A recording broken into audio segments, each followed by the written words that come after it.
And this is Hudson. He is an 11-year-old mini schnauzer. And Hudson's actually going through a lymphoma cancer kind of period in his life now. We found out at the end of January. And since then, he's been receiving chemotherapy every week at the hospital at UPM. They're the only vets in KL that do provide chemotherapy for dogs. His journey's been pretty good so far. We've seen some improvements. And along with that, Hudson has a heart issue as well. Enlarged heart tends to be quite common for the smaller breeds, the mini schnauzers. And with all that stress he's carrying, his back is a little out. He plays pretty hard with his Still very active. brother and large sister. And he gets about 6 walks a day. Wow. Yep, so he's super active. Right. And that's why we're here to see Dr. Daniel. Yeah. So Still looking really strong, huh? yeah. Yeah, we would check them for like when they're walking and all that to look at the gait and make sure that everything is walking smoothly. A lot of times, the first sign that you can see if a dog is having any issue with the musculoskeletal problem is from the way they walk. The way they They walk, could be right. either limping, crabbing, meaning to say they walk sideways. Yeah. Sometimes they'll be trembling, or you can see some dragging with the toes. Those are some general signs. Right. And then we would also assess by feeling for swelling. So if you go gently like that, touching all the way down the spine, you can actually find some of the joint that is swollen at the surface area. Okay. I mean, I wouldn't suggest you to poke around for Yeah. people who's untrained, but those are the things that you can do. Right. So when you're running through, like your fingers on it, you can feel some parts that it's a bit swollen. Yeah, it's a bit swollen. Right. Yeah, so just now I had the chance to feel a little bit with Hudson's back, and I find that the lower back and the shoulder do have a bit of swelling.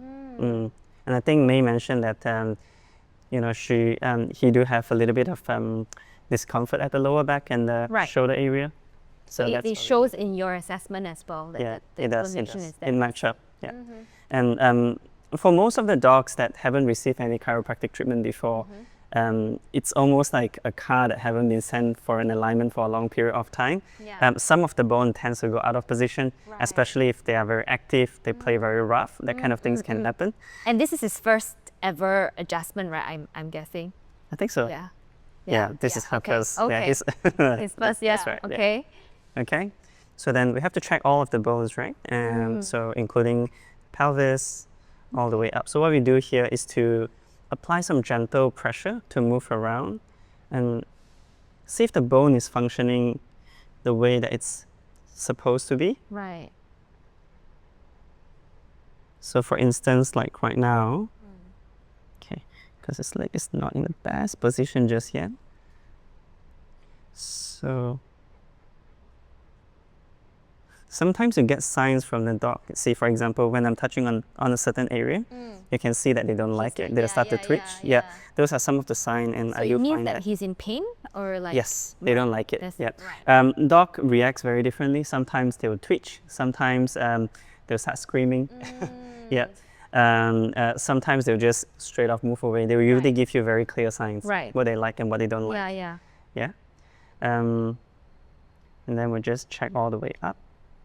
When we assess the whole musculoskeletal system, we usually start from the spine, and then we'll check the limbs once the spine is clear out. Because a lot of the times when you have a spinal problem, it can affect the limb as well. Everywhere else, right? Correct. So that's why a lot of the dogs you have, like, especially Pomeranians, like kind of small breed dogs. You heard of patella femoral syndrome? Patella, no, patella luxation, Yeah, is it the same thing? Same thing, yeah. Okay. So meaning to say that the patella is actually out of correct, position, yeah. right? So a lot of the time that happen, I mean, partly because that kind of dog is Prone. genetically modified, right? Yeah. Another reason is because the leg muscle is just not strong. So if there is any lower back issue that is affecting a nerve, it can actually cause the muscle to not contract normally. That's when the patella can shift very easily. Right. So that's one of the common things as well. Interesting. Yeah. So we always clear the spine first. Once we clear the spine, then we'll work with the rest. Like right now, I'm guessing he's not feeling any pain or discomfort. No, Yeah. he's all right. He's all right. But here, definitely some things going on there actually.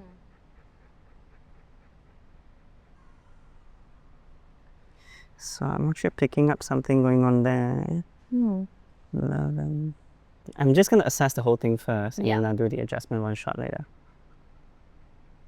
Usually we'll have the dog to walk around and assess the rest as well, but because today we're doing a podcast, so Yeah. we probably wouldn't have him walk around. So checking the top part of the head, yeah, that's also very important because the neck does affect a lot.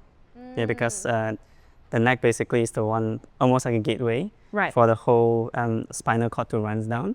So if there's any neck issue, it can affect a lot of the system. Yeah. So her pelvis is pretty clear. I do find that there is an L7 problem. So So that's the part which was inflamed earlier, right? You're saying. and then just a quick pressure there. There. Sometimes they'll start to blink and then they'll lick the mouth a little bit. He was And just just feels a bit, what's yeah, what's going on. Yeah, but I feel like I can set it a little bit deeper. Right. Let me check again. And usually after the adjustment, in the first month or so, there's going to be a lot of changes happening to their spine and the body. The symptoms will change a lot. So we usually get the parents to take a video, record it down, just to observe and see how the dog is behaving. Right. Yeah. Okay, I think we might be able to give it another go. Yeah, just a wee bit more. Okay. Hey, you okay? His reaction was like, ooh. Yeah, you're right. I think that was okay. Okay, let's check on this one here. Which one is the one that I find just now? So this is the meat part, right? That's correct, yeah. Their spine is actually very different in human. Yeah. So some of the videos out there that you see where they apply similar adjustment as a human, it's actually pretty scary. Oh. Yeah. Like we don't really agree to that. At least from what I understand anyway. Okay. Tell us more later. Yeah.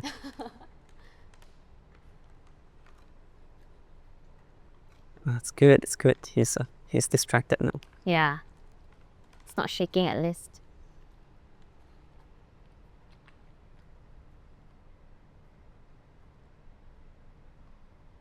That's okay. Here. Stand there.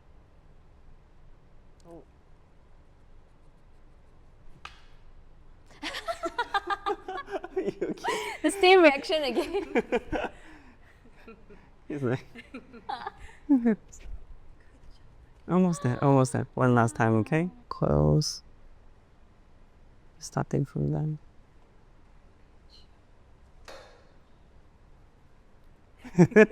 You okay? All right. Okay. I think that's okay. Good job, Hudson. Last one. Just gonna check this real quick. Okay. Yeah, it's much easier with me here actually. Yeah. Lower back is really good actually for his age. Yeah? Not bad at all. We have to start part by part. Right. It's not like some of the videos where you see out there where you just adjust the whole thing. Entire body, yeah. Yeah, that doesn't make sense. Simply put, if you have a baby, you wouldn't crack the baby's spine from top to bottom for no reason, right? Because usually when injury happens, it happens at one segment. And that one segment is the one that you have to correct. The rest of the bone, when they're functioning okay and they're in a good position, you leave it as it is as original. Right. Yeah. Right. And you'll be surprised, like a precise adjustment like that, it can make a lot of difference. I'm sure. Yeah. I'm sure it would. Well, thank you so much for the live demo. Thank you, me and Hudson, for the appearance. Yeah. We'll check again. We'll check with Hudson's again. So when you go back, you can do the same, like just ice the back and then just, ice massage with the swollen area. Are there any like simple stretches that can probably help Hudson? I would say stretching can be difficult, like unless sometimes is he happy to lie down on the side? Yeah. If it's depends on the dog. Like some of the dogs are really happy to lie down on the side. Yeah. If they're happy to lie down that way, I would sometimes then just extend the hand a little bit, kind of like how you're doing stretch for the legs and your hands for yourself. But you got to be very gentle. Yeah. You can also just massage around the spinal area gently, just do circular massage like that along the spine. I think they really appreciate that. Yeah. But again, everything that you do, just go gently with them. You don't want to be too rough.